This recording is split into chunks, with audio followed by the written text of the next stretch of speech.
Thank you, Jake, for coming on the podcast today. Appreciate you taking the time. You're a 19-year-old Thiel fellow and founder, currently working on Pilgrim Labs. We connected on Twitter. You were working on a sleep product at the time, and now I think you're working on a little something different. But I think if you're not the youngest one to be on the podcast so far, you're definitely one of the youngest.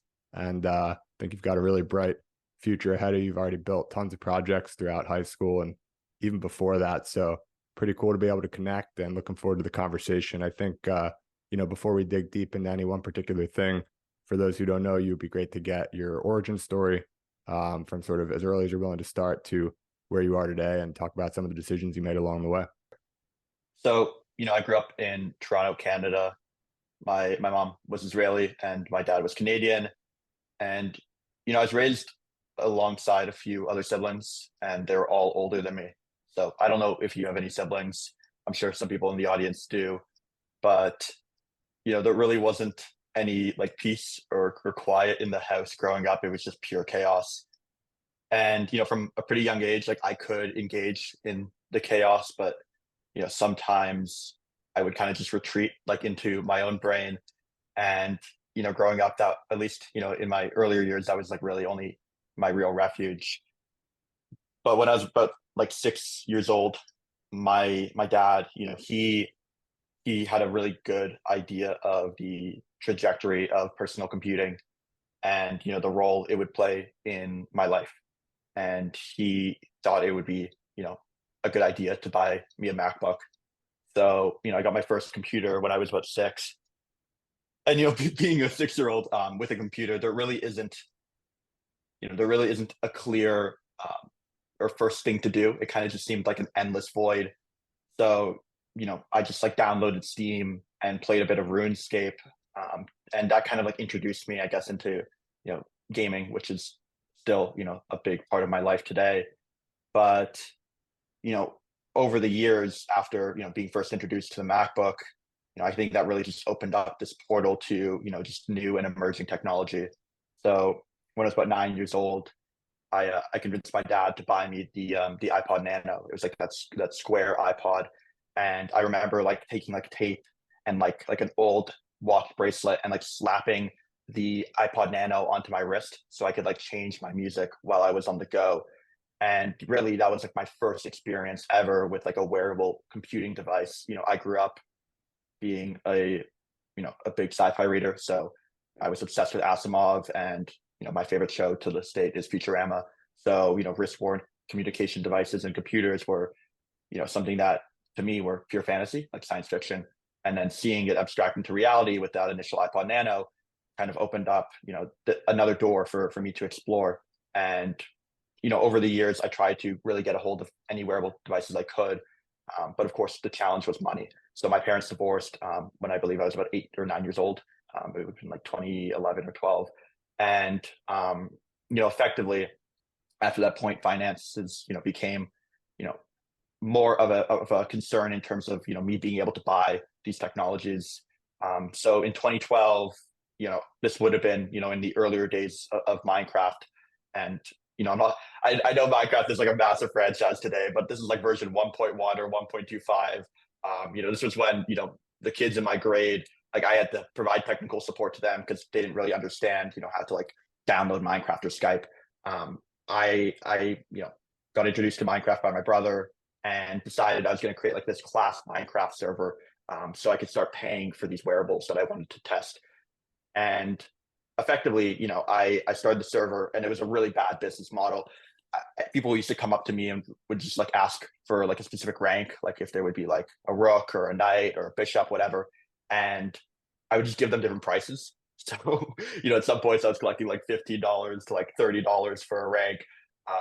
And, it was initially very profitable. The operation went very well. And then I later learned that these kids, I guess I didn't really think about it, but these kids were, 9, 10-year-olds. They really didn't have $50 to spend on a rank.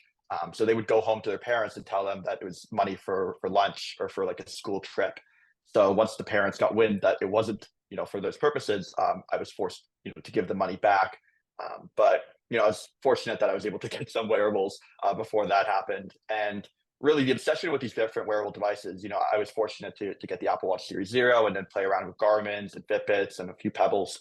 Was I would buy them and I would try them out for like the first month, and then I would completely tear them apart. And I had no clue what I was doing. I was using like the back end of like a metal roller and like a hair dryer to like get rid of the adhesive. But I kind of just kept collecting the circuit boards because I was just so fascinated how this individual component, like a green LED and a photodiode, would be able to monitor heart rate. Like that just seemed like such an abstract concept to me. And that kind of led into this whole obsession around wearable computing from a very young age.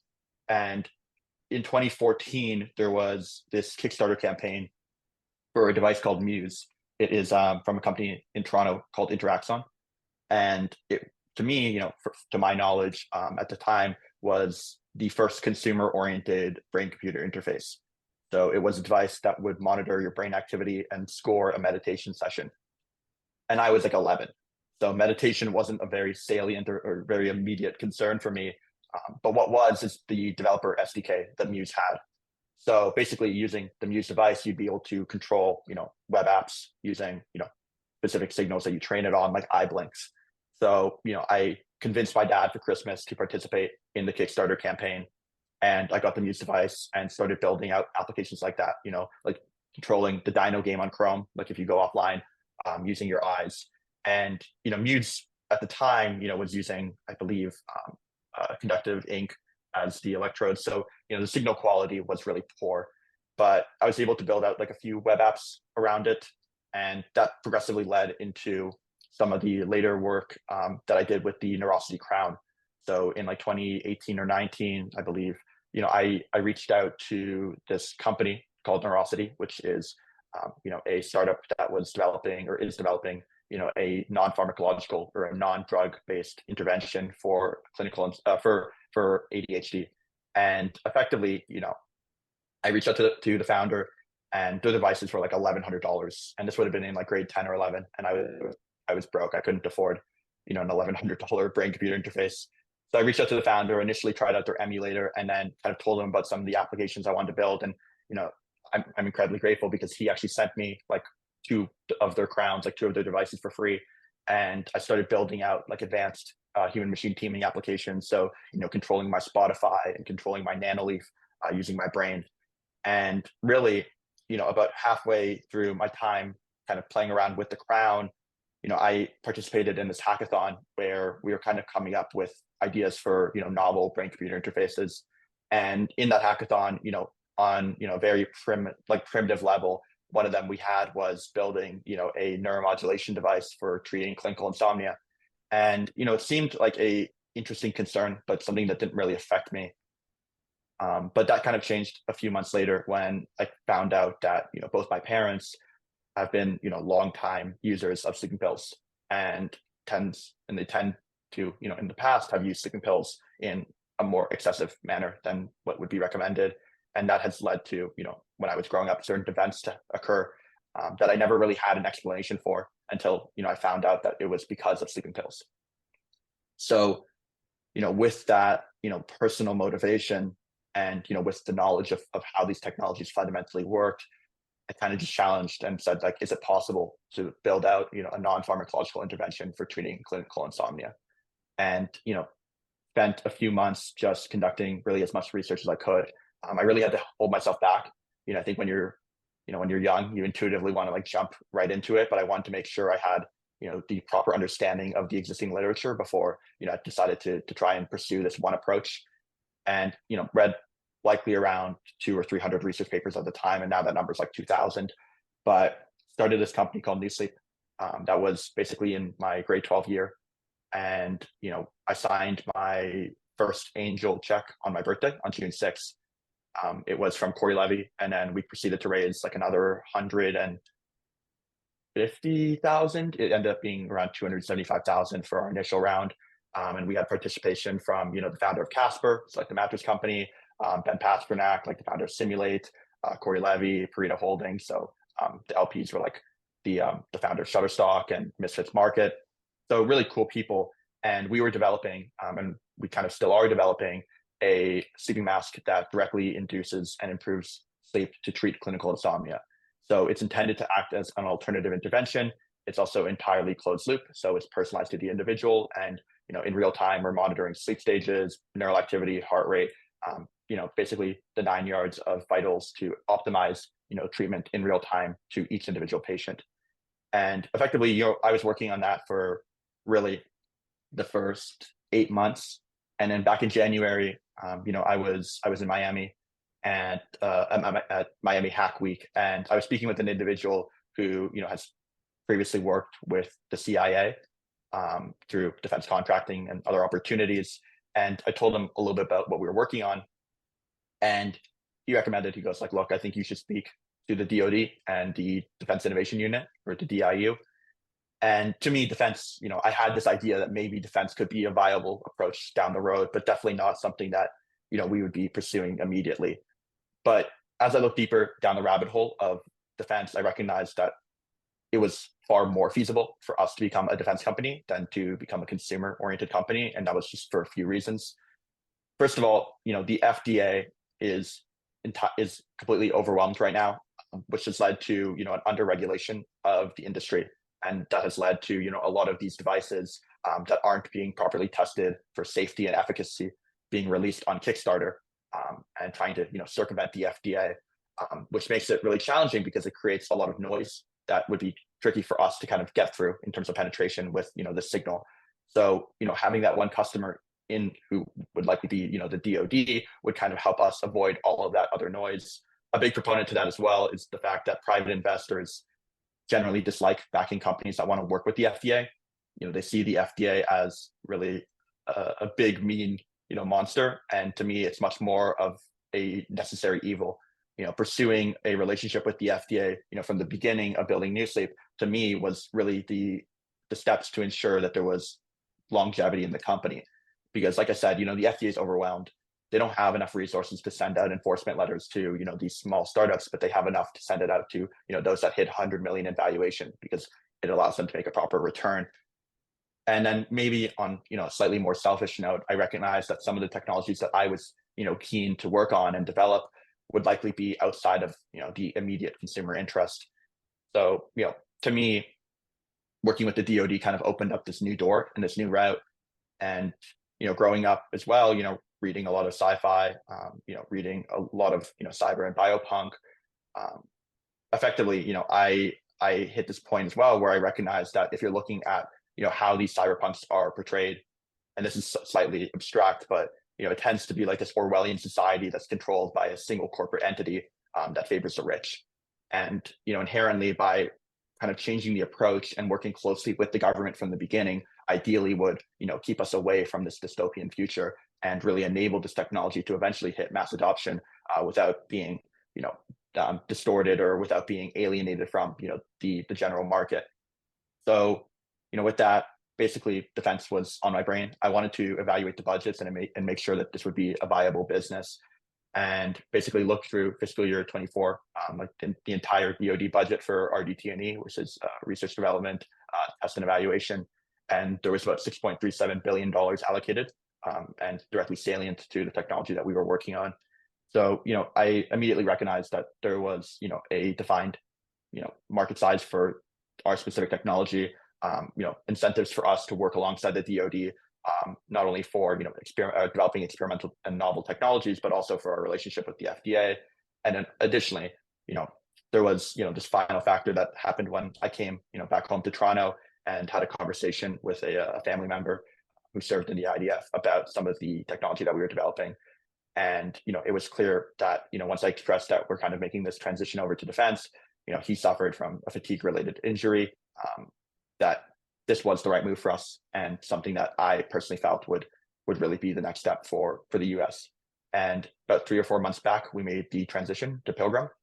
We rebranded the company. I'm happy to talk about why we chose the name Pilgrim as well, but we rebranded and kind of shifted our vision. So we moved away from building this novel sleep aid to developing advanced biological interfaces that can restore and enhance warfighter capabilities. Our primary focus is really on the 3 critical dimensions of ground warfare, which include lethality, resilience, and readiness. And effectively, we've been experimenting with a few interfaces, and developing out some novel technologies for the U.S. government and a few allied governments as well. Great. Well, I appreciate the story. It's super interesting, and obviously your passion and obsession with wearables and the personal tie-in with sleep and everything like that is super evident. So it's no surprise, what you're working on today. Could you talk a little bit before we get into Pilgrim about what new sleep was actually going to do differently than like everything else on the market? We've obviously got, everyone's got Oura rings and the Whoop band and the Apple Watch and the 8 sleep bed, and none of these are doing anything to you physically. Arguably, I guess the 8 sleep bed is changing the temperature of your bed, so there's some sort of like physical component there. Everything else is just sort of like tracking, and through measurement, what gets measured gets managed. You can sort of improve your sleep or your habits, with the Whoop or the Apple Watch or with Oura around general health as well. Some of the concepts that it sounds like you're working on more now with Pilgrim around readiness and things like that. But purely on sleep, like what's the current state of the market? And do you have confidence, despite the pivot, that the sort of lane that you were going down on the sleep wearables track is going to be a track that sort of succeeds in the near term? It's a valid question. With New Sleep, our goal was, like I said, to develop, a non-pharmacological alternative. So something that would be as efficacious and potentially more safe than the existing drugs. So whether we're talking Z drugs or the benzodiazepine class, ideally the solution would be, fitting for individuals who were suffering from clinical insomnia, primary or secondary, and could actually treat the disorder. Really, the approach with New Sleep, unlike many of the existing wearables, like I'm wearing a Whoop right now, was the fact that New Sleep was intended to move beyond, this supplementation and move to this world of enhancement or amplification. And in terms of supplementation, I'm not referring to like melatonin or GABA. I'm more so referring to the supplementation of data. So, these wearable devices as of today are incredible resources because they provide us with insight and tracking that enables us to actually potentially optimize our sleep and our schedules. The concern is that the data isn't really that actionable, and it also isn't implemented in real time. So treatment tends to be somewhat non-existent with the existing wearable solutions. So the intention with New Sleep was to kind of capture both of those domains. So it would be able to monitor the body in real time, such as your current sleep stage, your heart rate, the oxygen saturation in your bloodstream, your skin temperature, and based off of those specific vitals, be able to actually adjust treatment in real time to put you into a state of sleep or potentially help you maintain that state of sleep. Specifically, what New Sleep was doing was using, and still is using electrical stimulation to influence the deep brain regions, the actual specific neurophysiological mechanisms that are involved with sleep induction. So it effectively puts the individual into a state of sleep faster.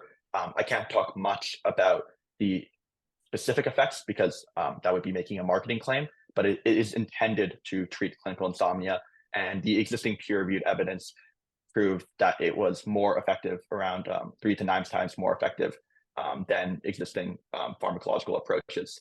So really the approach was trying to capture kind of both sides of that wearable market. I think 8 Sleep is a cool company. I think Matteo has done really well with building out the business. The challenge with building a company like 8 Sleep and even building New Sleep in the consumer-oriented space is that while wearable devices are becoming a prominent feature in modern society, they're still relatively obscure. I know a lot of older individuals that suffer from really severe clinical insomnia and don't use any wearables to track their sleep, right? So getting them involved with these types of technologies, especially novel and experimental ones, is kind of a offshoot and potentially a challenging endeavor. And I think Matteo has nailed it because sleeping on a mattress is using their product. The challenge is that people aren't always sensitive to temperature changes. So some people might just naturally sleep hot, and then 8 Sleep just isn't as functional as it should be. So I think there really is implications and challenges on really all the ends of the market, but sleep tech will likely be a massive market in the future. I think sleep is really one of those domains where you have very little control. When you go to the gym and when you exercise, you can choose what weight you want to lift, but you don't really get to choose your sleep architecture or your sleep quality. You kind of just take a gamble, right? So there really is this this opportunity to develop out novel solutions, but I really think it's just going to take some time before it's ready for the consumer market. Yeah, that all makes sense. I want to also go back to a bit in your story where you're talking about like when you were first, getting involved with the, you taped the nano to your wrist, and then you started, I think with the Muse, you said it was the meditation hardware, you started to sort of see how, simple, brain computer interface stuff might work, and started like messing with, that category. And you're talking about like controlling. Can you just explain a little bit? Because most people aren't really accustomed to like, obviously people, like most people, I think even in and around tech, they kind of like, they know, about Neuralink that Elon's building, and, they're familiar with the general concept of like, okay, maybe at some point we can connect, brains to computers and become super smart, or whatever it might be. But they're not really familiar with like active things that are available today that are workable. And you were talking about like controlling games with your eyes or something like this. Can you explain like the edges that you've been to in playing around with these sorts of things? Yeah, neurotech is definitely, like I said, still relatively obscure for the consumer market. Um, there is quite an array of devices that are readily accessible for, just everyday individuals. And Muse is obviously one of the bigger companies that have established themselves. It's Muse or Interaxon at this point, and they have a few devices. Some of them are for sleep tracking, using like some additional auditory stim to try and help out with falling asleep, which isn't really any different than just putting like a speaker close to your ear. But point is, Muse exists, and then you also will have other solutions. You'll have Neurosity, like I mentioned. They're a great company, which is basically uses like what they call neuro audio. So it monitors your brain waves, like your brain activity, and tries to adjust the audio to help you obtain a state of focus. And then outside of that, there really is just a lot of new companies that are emerging every single day. Frankly, the challenge is really keeping track of the ones that are that are still operating and those that are now defunct. But there is really quite an array. I found generally that if you're looking for products that won't be regulated by the FDA, not because they shouldn't be, but because the companies don't want to work with the FDA. Good sources like Kickstarter, Indiegogo. There's a lot of new neural interfaces there. But just as a general point, and just a little bit of explanation for that wider population, Neuralink and what Elon is working on is a invasive solution. So it's what would be referred to as like a neural implant. It would be physically inserted into the brain, and attaching like these electrodes, which are effectively, you can think of like mini wires, to individual neurons. There kind of exists like a spectrum of invasiveness. You have things like EEG, which would be completely non-invasive, safe for everyday individuals to use without a medical professional, all the way up to things like Neuralink, which are heavily invasive, along with like deep brain stimulation, which is really the most invasive neural implant that we have today. But really anything that uses EEG, fMRI, or not fMRI, EEG or FNIRS, so functional near infrared spectrography. So basically monitoring the changes in hemoglobin concentration around the brain to determine oxygenation, would also be non-invasive. If you're interested in solutions like that, Mendy is a good company as well. And then there's a lot of other existing companies in the space that are working on neuromodulation devices, so devices that can actually apply electrical stimulation to the brain and to the peripheral nervous system. I won't recommend any of those companies because that is a clinical intervention and they should be working with the FDA, and they're not. But if you're interested, I encourage you to explore them yourselves. Right. So maybe we can now shift to Pilgrim, and what you're working on now. I understand there's a lot of cool stuff. I'm not sure how much of it you can talk about or that you'd like to talk about at this point, but the theme is basically these advanced biological interfaces to restore and enhance warfighter capabilities. And that's like, that sounds great, but it's a bit abstract to understand what's actually the focus there. Is it something in the realm of like Oura and Whoop? Is it something that's much more like what we're talking about now, where there's some sort of brain computer interface going on, non-invasive or invasive, or whatever it might be? Can you just sort of like lay out the broad strokes to the extent that you can of what you guys are working on at Pilgrim? And actually, I'm curious the background on the name as well. Yeah. So I'll address the first point, but you know, Pilgrim is really a evolution of New Sleep.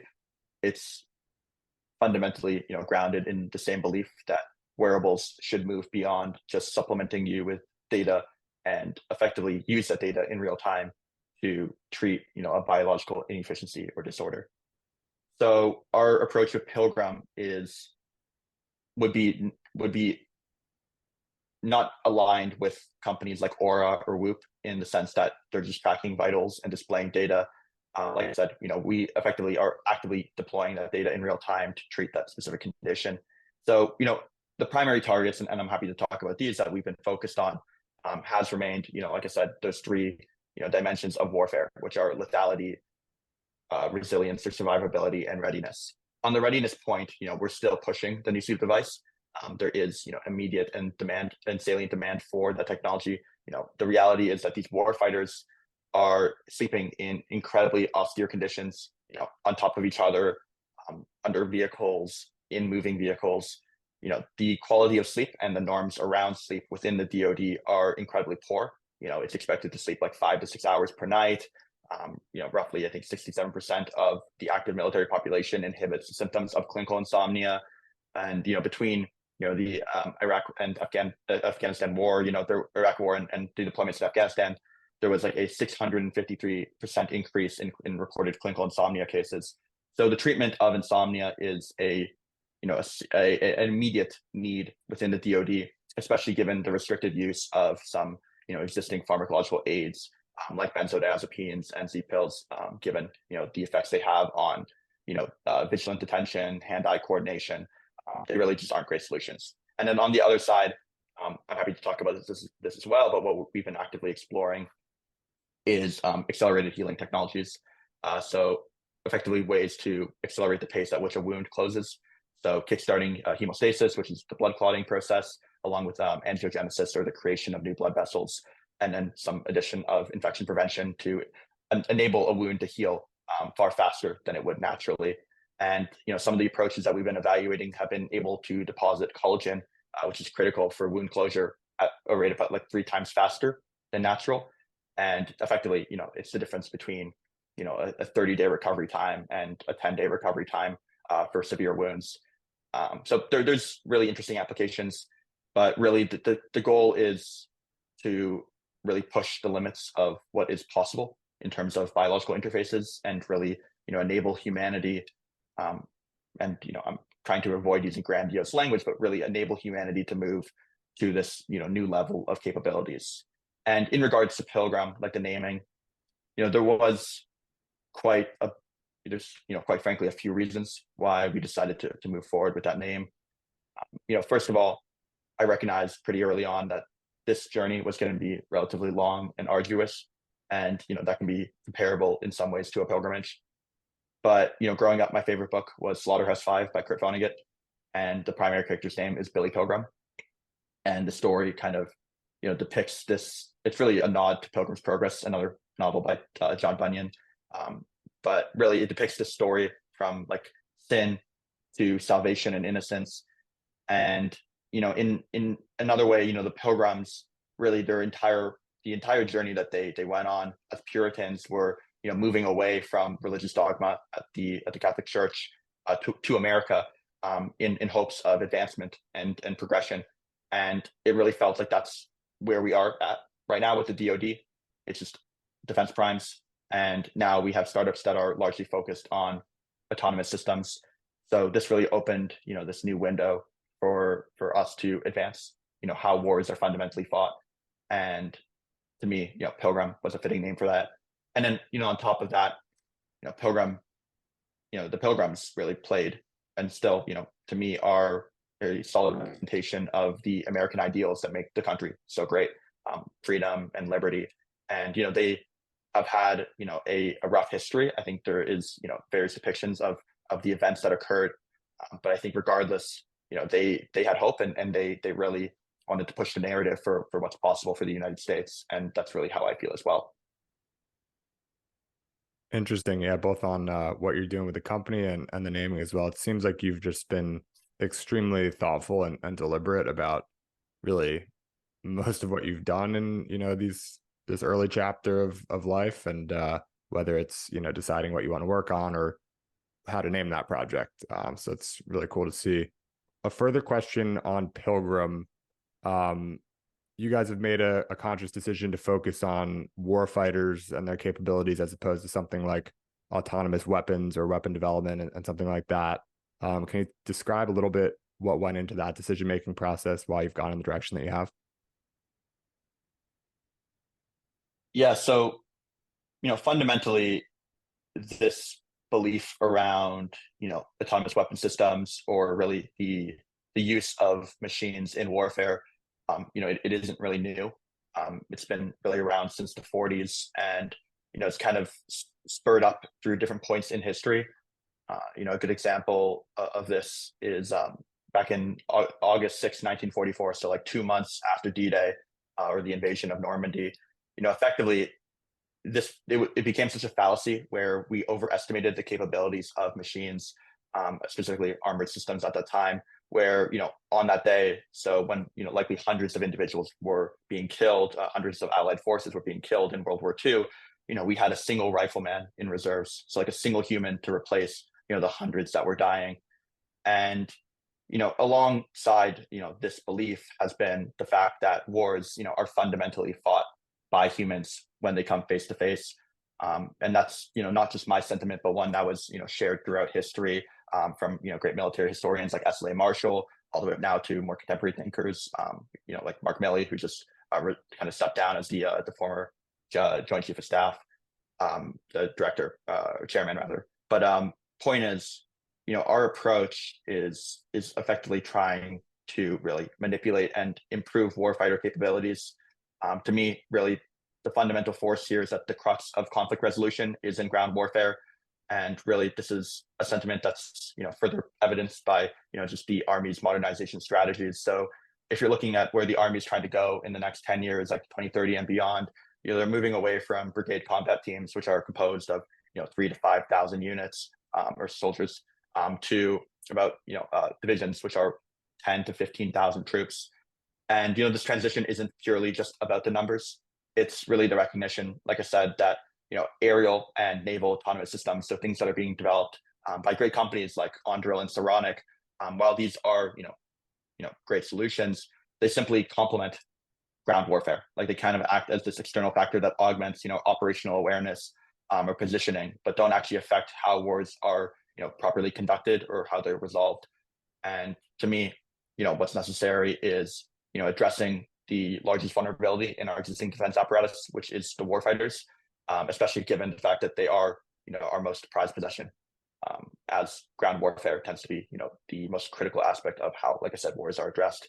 So for us at Pilgrim, really the next phase is developing out these technologies, these biological interfaces that would enable these warfighters to navigate modern conflicts, and then also command the wars of the future, providing us with this overmatch over any adversarial, or over really any adversary in regards to physiological or neurobiological warfare as well.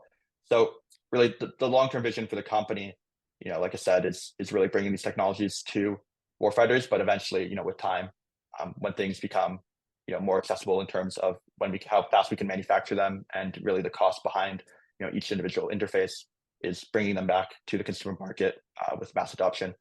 So that's really the intention, and really why warfighters are to me the next step. And then just as a final point, one of the movies I watched growing up, and it's crazy that most people haven't seen it, is 2001: Space Odyssey by Arthur C. Clarke. And I won't spoil the movie, but really it's this journey, and it's a story about the evolution of humanity, and it includes this progression through the use of artificial general intelligence, and really how humanity overcomes it to really transform into this next evolution of capabilities, and what they referred to as like a star boy.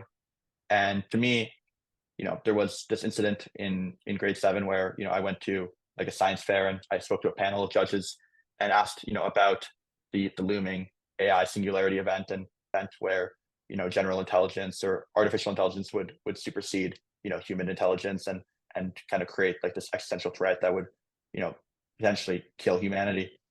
And he basically responded with the fact that he believed that the human brain will persevere, and we are inherently a scrappy race of organisms that will try and do everything we can to overcome our limitations. And I think that really played into some of the early philosophy of what we've been building at Pilgrim, is like really like, how do we kind of create or enable humanity to move beyond and ensure that we can maintain our superiority with some of the threats that are created with the rise of AGI. And to me, I really do hope that the future kind of resonates and falls in line with what Arthur C. Clarke imagined, where we recognize that AGI had the significance and could eventually provide this new world of capabilities. But the reality is that without sounding speciesist, as a human race, that we need to overcome that, and we need to kind of move to this new world of what we are inherently capable of. And to do that, that starts with not only upgrading the environment around, that's like what Anduril and Saronic or even Apple does for the consumer population, but starting to inherently and move to upgrade ourselves. And I think that is a big proponent to the long-term vision at Pilgrim. Switching gears a little bit, you wrote a piece on a Medium, I think, blog in 2021 on sort of the issues with the current sort of formal education system, traditional education system, grade school, high school, college, and all that. And you referenced some resources for people who might be interested in like dropping out or pursuing another system. Thiel Fellowship, 1517 Fund. I've had both the founders, Michael and Danielle from 1517 on the podcast before. I recommend people go listen to those episodes if they're at all interested. But you're now a Thiel Fellow yourself. 2 years later, after writing that piece, at some point along, in between there, you applied and, they chose you. So to the extent that you can share, would love to sort of hear that story, your sort of parallel path to the traditional education system, and how's it going with the fellowship so far? Yeah, I think the fellowship took a really big bet, and I'm very grateful.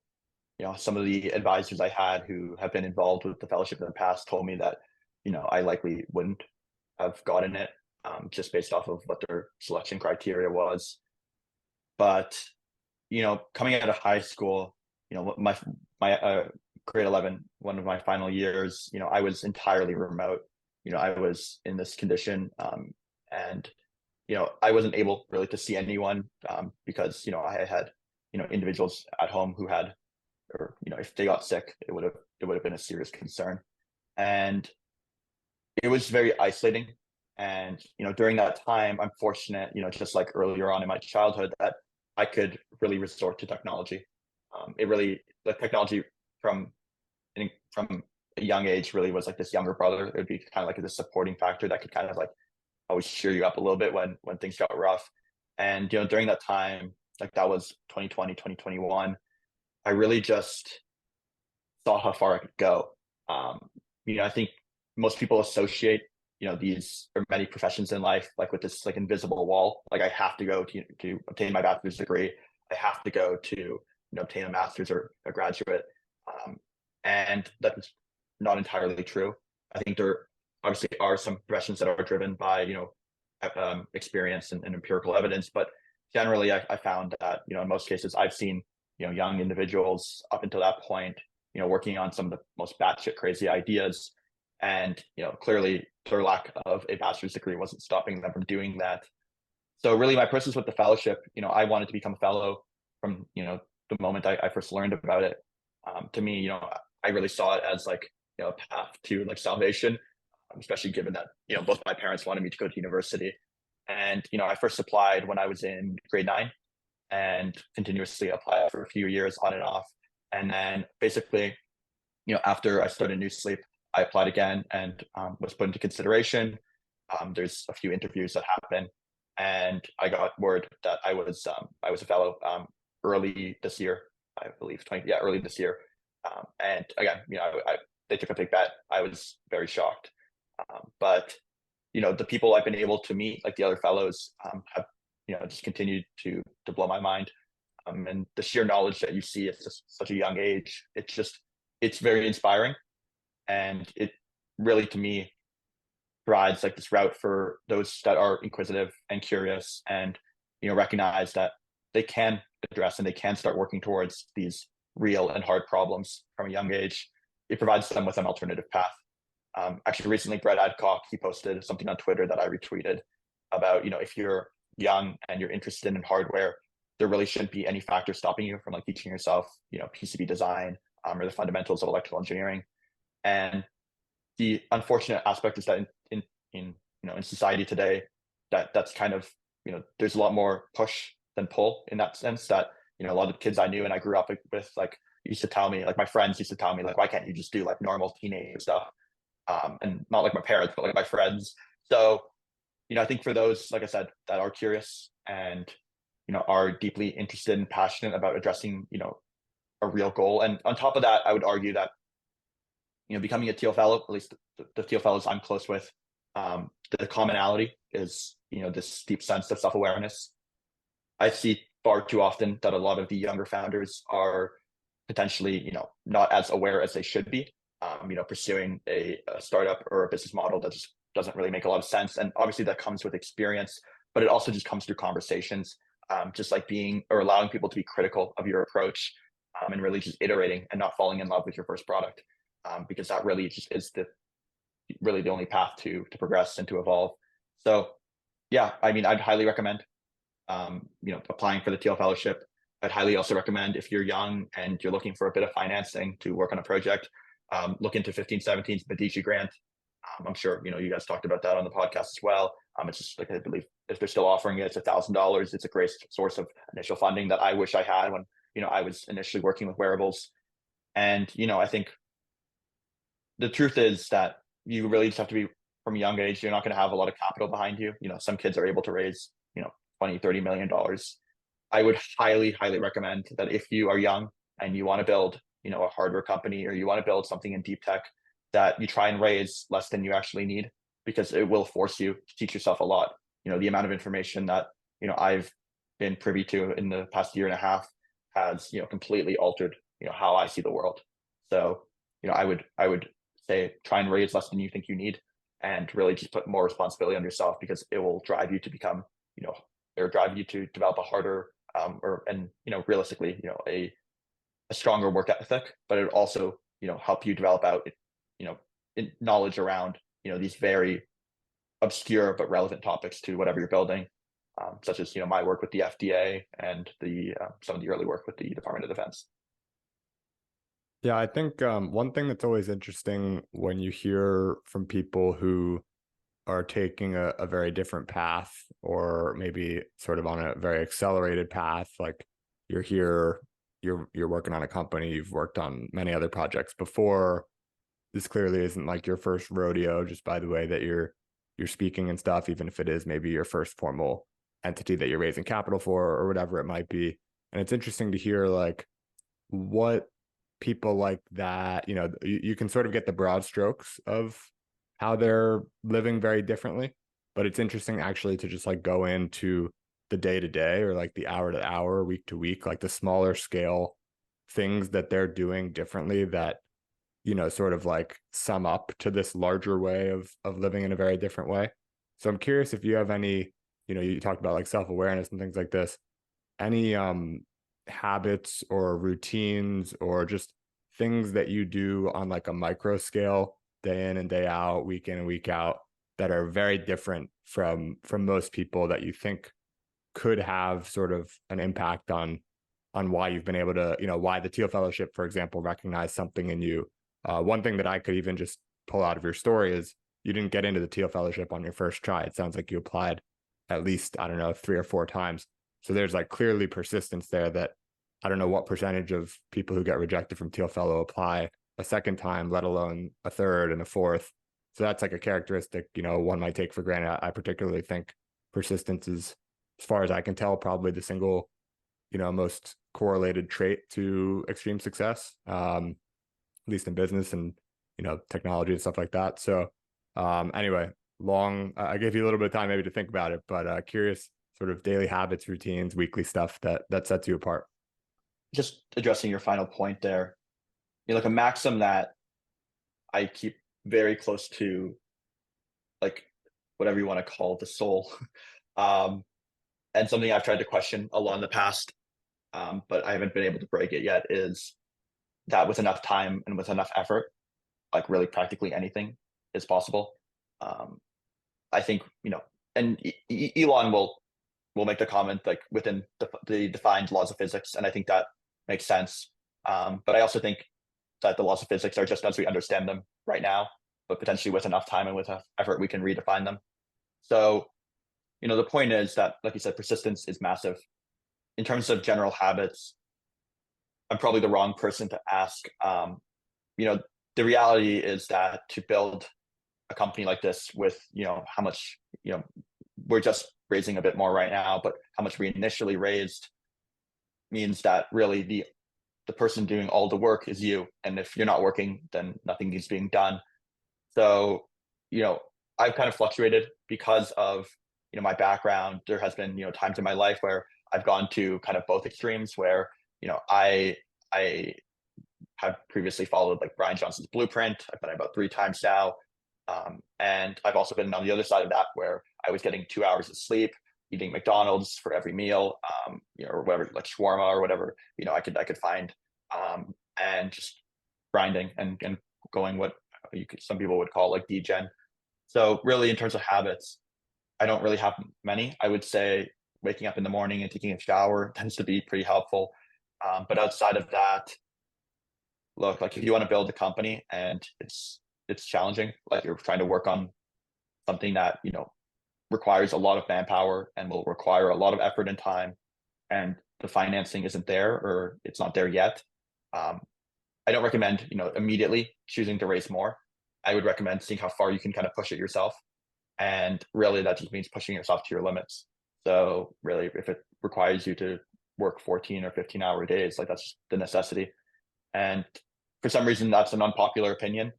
I don't really quite understand why or how it is, because if you want to build something that's generational, it's going to require, a significant amount of effort. And in those earlier stages, when you need to prove not only to these investors or to your customers, but to yourself that it's worthy of your time, then you really need to be putting everything you have to make the company work. So in terms of just how I live my lifestyle, I don't think I'm that healthy. I tend to get really bad sleep, like 4 or 5 hours a night, and effectively all my other time is spent working. In terms of just how, like my situation, I'm from Toronto. I'm living in Toronto right now, and a lot of the kids I grew up with, in my high school years have all gone off to university. So there really isn't much of a social circle here, which is great to get work done because it means that there really isn't much social interaction, besides just the people on our team. But really, I think that's what's necessary. You really have to be willing to sacrifice everything if you want to make it work. And if you're not, then I'd question if that's really what you want to work on, because the best thing I ever heard, and just a good nod to just a company I think that's developing something great, is Pipedream. So like Pilgrim Labs, the founder is Garrett, and through just conversations with some of their investors, he expressed, and these people expressed that Garrett told them upfront, we're working on this for the next 10 years. It doesn't really matter whether this fails or we face this specific challenge. Like we're going to work our ass off to make this work, and it doesn't matter whatever situations we face along the way. And that really needs to be the mentality when you're building your company. I think it's fine to be skeptical. It's fine to be skeptical of what you're building, but you should really never feel immediately skeptical in yourself. You should be able to evaluate and try and iterate on your mentality. But if you start thinking like, I'm not the right person to build this type of company, that's probably a good indicator that you need to switch what you're working on. Yeah, I think that's great. I mean, you don't really need too many habits, and I didn't certainly intend to imply that you do. I think waking up and taking a shower and grinding every day is as much different from how most people live as anything else that you could be doing habit wise. So what I want to say though, on top of that, is that, like, don't just say, like, I think the worst is when I'm talking to founders and they're like, I've given up everything and I just work all day and I have no life. because intuitively, I just think like the fact that he's telling me this means that he's likely not doing it. He's just like trying to reaffirm himself or whatever themselves to me. The reality is like you'll meet a lot of people, especially in SF, who are LARPing, like they're fully role playing, and they'll pretend that they work these crazy long hours. I recommend if you're young and you're building, a company, like I said, that's in deep tech or hard tech or something that's just inherently tricky, go back home and live with your parents. I would really advise against living in SF. I think there is this really big demand for these founders to live in San Francisco, but the challenge is that the incentives and what you feel compelled to do in San Francisco is not right for what you need to be doing. You kind of become incentivized through conversations to be pitching more and more people and going to these parties, and especially hacker houses, which are a preeminent part of the SF culture, are incredibly distracting because it's either you deal with this hurdle that you're facing with your project, or I walk outside and I have a group of 5 guy friends that I love talking to, and we can go grab a crepe together, right? Like there's a clear difference in the dopamine, and your brain will tend to select the latter, just out of sheer imperative. But point is, the reality is if you are really committed and dedicated, isolate and just work, and you don't need to reaffirm to other people that you're working those hours. Just do it, and your execution will reflect how much you work. And in some parts, like I don't, we're still so early, so it's tricky for me to say this, but I think even in some of the early conversations I've had with other people, it's clear that was the factor. Like in those conversations with the fellowship, the execution was what mattered, right? I didn't come to them and say I was working 40 hours, or like working 18 hours a day, and that's what enabled me to do all of this. It was just clear that based off of my prior projects and how far I was able to get with them in terms of execution, that was the amount of effort that was required to get there, and that was what stood out as an indicator. So again, I think working in public or building in public is interesting. Depends on the company, but if you're building something hard and tricky, I would say build in silence for a bit. You can be public about what you're building, but don't like rely on external dopamine or telling other people how much you work, because that's just not going to work for you. Yeah, definitely a big difference between, talking the talk and walking the walk. And to your point, walking the walk when you're doing it is evident in the actual results, basically. It's not like you need to be tracked for your full days or anything like that. Wrapping up here, because I know we're coming up on time. What do you expect of yourself, of your team, for the next whatever period of time makes sense to sort of project along? And just before we wrap up, where can people go to sort of follow what you're doing, or maybe there's no place right now if you're just building in silence for the next while? Yeah, I mean, if you want to follow along with what we're building, or even you're interested in my tweets, which are sometimes funny but typically tend not to be, you could go to my Twitter. It's at Adler. Not really that active, but it's sometimes when I have little moments of when something good happens, maybe sometimes I'll publish or be a little bit more active on Twitter. But outside of that, it's really tricky. Obviously timelines are really tentative, and really the philosophy and the approach with working in defense is being very sanguine. So trying to be realistic and slightly pessimistic about the process. But I think in the coming months we will be a lot more transparent about the efficacy of our devices. So you can expect to see that pretty soon, along with some of our contracts that we are actively working on right now. So there'll be a lot more of a public presence in the coming months, just because it's somewhat out of necessity to build up the reputation around the company and the products that we build. But as for me, I will likely just be in Toronto, building for the next little bit until we finalize this round, and then probably maybe build out a small office in San Francisco. So that's really what I see as the next steps for the company. Awesome. Well, thanks, Jake. It's been great having you on, and your sort of hunger and drive is evident in the way that you speak about what you're doing and what you're building. So great great talking with you, and looking forward to following along with you and with Pilgrim, and seeing what the future holds. But very optimistic. Yeah, thank you.